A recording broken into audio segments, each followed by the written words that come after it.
Yes, I'd like to wish everyone a great, great Shabbos, a Gavaldic Shabbos Kodesh. Hope everything is going well. If you can just please daven for the following Cholim. Yehuda ben Shifra, Yehuda ben Shifra. Miriam Liba bas Devoa, Miriam Liba bas Devoa. Yosef Zev ben Sprinza, Yosef Zev ben Sprinza. Aaron Boach ben Chana, Aaron Boach ben Chana, Aaron Boach ben Chana. Und der Divrei Torah should be Zechus Neshama Ayaleib David ben Malka, Ayaleib David ben Malka, Zechus is Neshama Ayaleib David ben Malka, and Zechus Zev Shraga Isaac ben Elka, Zev Shraga Isaac ben Elka. For Hashem, those two nis tzaddikim who nifta. So this week's parsha is Parsha's Teitzei. So it talks about Ben Sora Moa, about a kid who goes off the derech. First of all, you should just know a side point. I think Chazal said there was never a Ben Sora Moa ever, and I guess there never will be either. But it says in the Torah, "Einenu shomer lekol aviv v'kol imo." He doesn't hear his father or mother's voice. Rabbi Shraga Goldenhirsch from Baltimore, Maryland. Rabbi Shraga Goldenhirsch from Baltimore had a good point. He says, you know, why do you have to tell me that he didn't hear his father or mother's voice? Zak Rabbi Shraga Goldenhirsch. He didn't hear his father crying over him. He didn't hear his father taking Tehillim and telling Hashem, please make sure my kid goes on the right derech, serves you, Hashem. He didn't hear his mother crying at the Shabbos candles, make sure my son turns out to be a Fuma Yid. He didn't hear his parents crying and worrying about him. That's why he figured my parents don't love me. And that's why he went off the derech. Rabbi Eliezer Ginsburg, he's a Rabbi in Yeshiva Mir in Brooklyn, had a different shot. It should be Eino Shomer Kol Avi V'Imo. What do you mean Eino Shomer Kol Avi V'Kol Imo?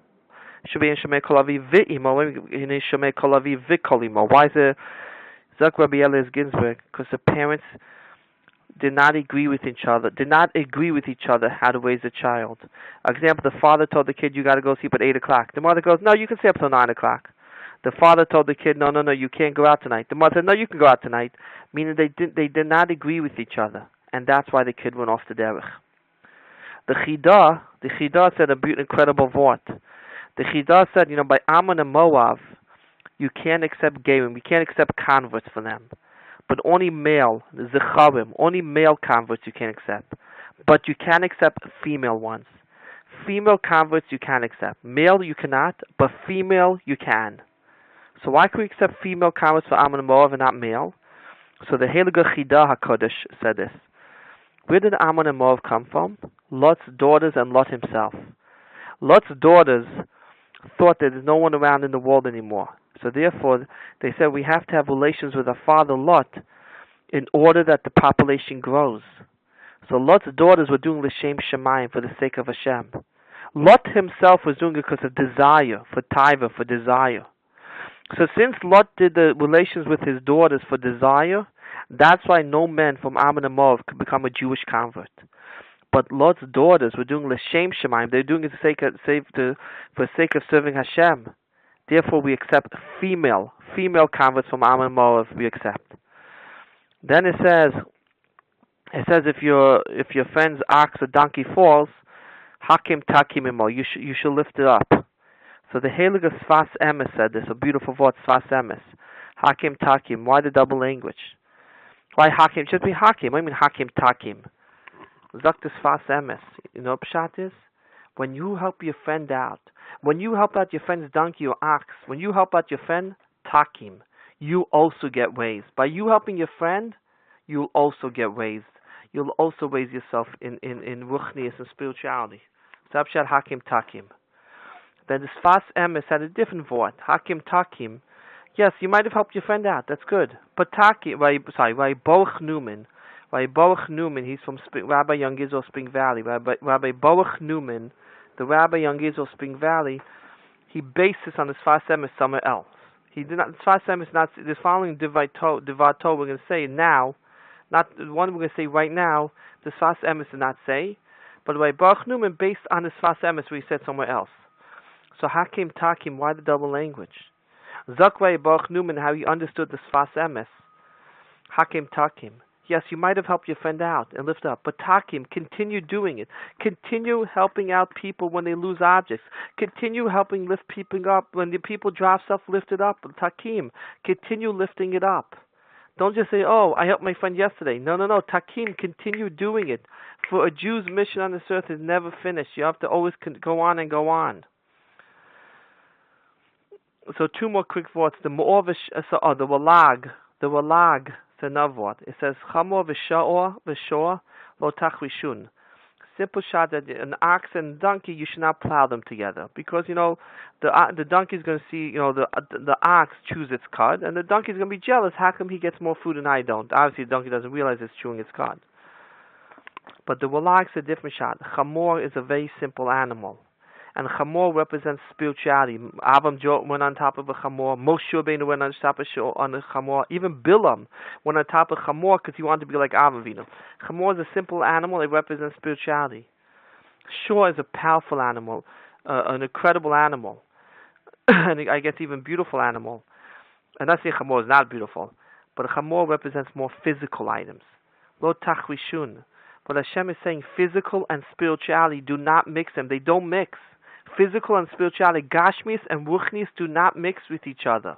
Don't mix them, because you're going to fall. But it says Chamor achicha v'shoro hakim takim. Why are we going there? So Hashem is saying Chamor achicha v'shoro. If your friend donkey fell, or even his ox, lift it up. Don't be firmer than thou. Don't say, "Oh, why do you have an ox? Why are you running after physical items? Why do you have a $1 million gold watch? Why do you have a fancy car?" No, Hakim Takim, lift it up. You're not putting this world to judge. Let Hashem be the judge, not you.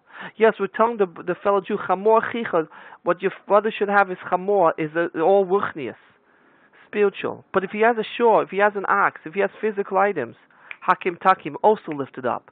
Lift it up even if it's all physical, the guy or the woman.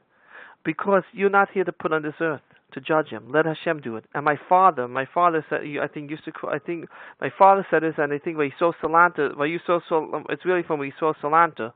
When he saw Salanta said, we're put on this earth to watch other people's bodies and our own souls. We're put on this earth to watch other people goof and our own neshamas. But unfortunately, some of us, not all, but some of us watch other people's souls and our own bodies. One more quick word. The Me'or Hashem said this. Chamor v'sholach tachvishun. So tachvishun could also be don't be quiet. Tachvishun, I think, could be don't be quiet. So Shor represents Yosef HaTzadik. Bechor Shor, if you look by Yosef HaTzadik. Chamor represents David HaMelech, because Mashiach ben David is going to come on a donkey, and Mashiach ben Yosef is going to come on an ox. So Mashiach ben David is going to come on a donkey, and Mashiach ben Yosef is going to come on Mashiach ben Yosef is going to come on an ox, and Mashiach ben David is going to come on a donkey. So more of Hashem says, Lo tachvishun, don't be quiet. Cry to Hashem, we need Mashiach now. We really need Mashiach now. Please, don't be quiet. Don't be quiet. Cry to Hashem, we need Mashiach now. Just one quick halacha, and as I tell you, ask your local Orthodox rabbi. This is just halacha discussed at the Shabbos table. Let's say you have a plate, and you didn't put it into the mikveh, it wasn't toveld. So Rav Heshi Kahan and Rav Yaakov Zev Smith said that plate is not muksa. It's not muksa. Just because you can't eat on it because it wasn't toveld, it wasn't put in mikveh, but you can use it for other items. Therefore, a plate, or it could be any utensil. Any utensil that needs tefillah in the mikveh, needs to be put in the mikveh beforehand, and you did not, is not muksa on Shabbos. Is not muksa on Shabbos. But let's say by accident, you had a whole pot of meat, and you poured a whole ton of, you by accident poured milk into it on Shabbos morning. You made a mistake. So now that's meat and milk, and you can't eat it. There's no bittul b'shishim. You can't eat the meat and milk anymore because there's no bit. It's not like a drop of milk you dropped in. You dropped a whole container of milk into it. So if it's basar v'chal, if it's meat and milk on Shabbos that you cannot eat, that is muksa. If it's meat and milk that you cannot eat, that is muksa on Shabbos. That you cannot move. That is muksa. Have a gevaldik geschmack of Shabbos. It should be an uplifting one. Take care.